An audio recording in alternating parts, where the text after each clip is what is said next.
I'm helpless when I'm ocean waves.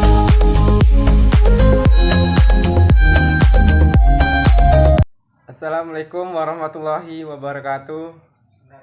Baiklah, materi kami ragam bahasa.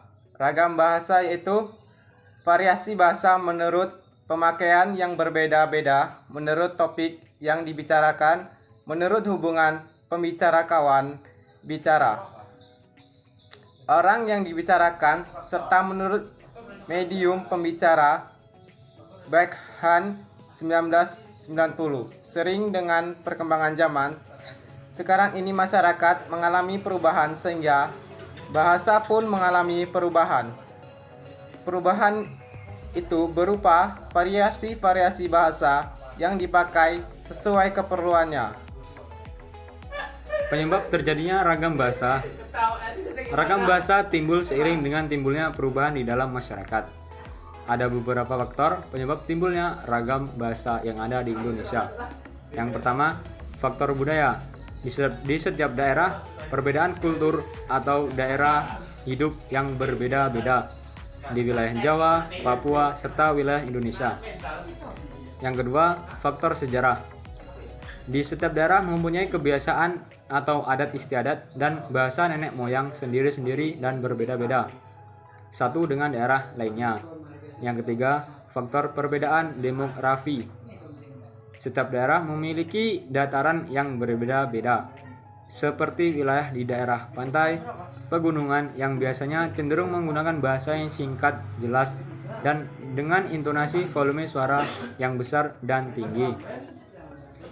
Berbeda dengan daerah pemukiman padat penduduk yang menggunakan bahasa lisan yang panjang lebar disebabkan lokasinya yang sering berdekatan dengan intonasi volume suara yang kecil.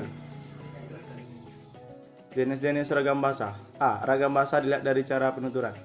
Berdasarkan cara pandang penutur, ragam bahasa dibagi menjadi 4, yaitu sebagai berikut. 1. Ragam dialek. Ragam dialek atau daerah adalah variasi bahasa yang dipakai oleh kelompok bangsawan di tempat tertentu. Dalam istilah lama disebut dengan logat. 2. Ragam terpelajar. Tingkat pendidikan penutur bahasa Indonesia juga mewarnai penggunaan bahasa Indonesia.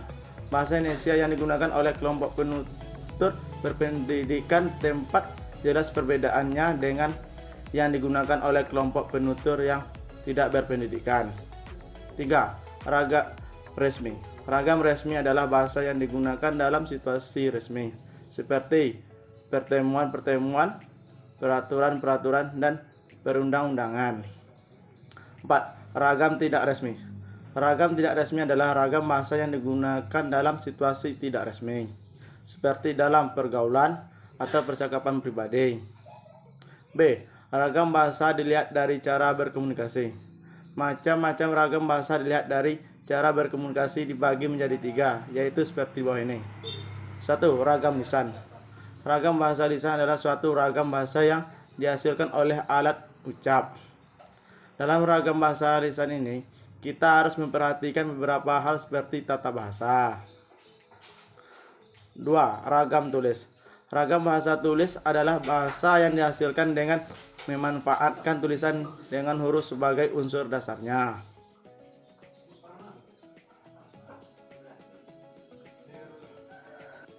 C. Ragam bahasa dilihat dari topik pembicaraan.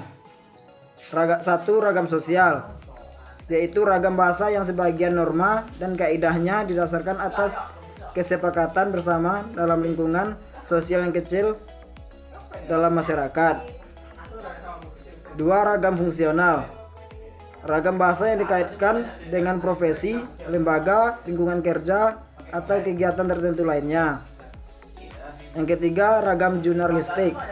Ragam bahasa yang dipergunakan oleh dunia bersurat kabaran. Yang keempat, ragam sastra. Ragam sastra memiliki sifat atau karakter subjektif, lentur, konotatif, kreatif, dan inovatif. Bahasa sastra ialah bahasa yang dipakai untuk menyampaikan emosi dan pikiran. Yang kelima, ragam politik dan hukum. Bahasa politik berisi kebijakan yang dibuat oleh pengusaha dalam rangka menata dan mengatur kehidupan masyarakat. Baiklah, itu yang bisa kami jelaskan dari materi ragam bahasa. Kalau ada kesalahan kami mohon maaf. Kami akhiri. Wassalamualaikum warahmatullahi wabarakatuh.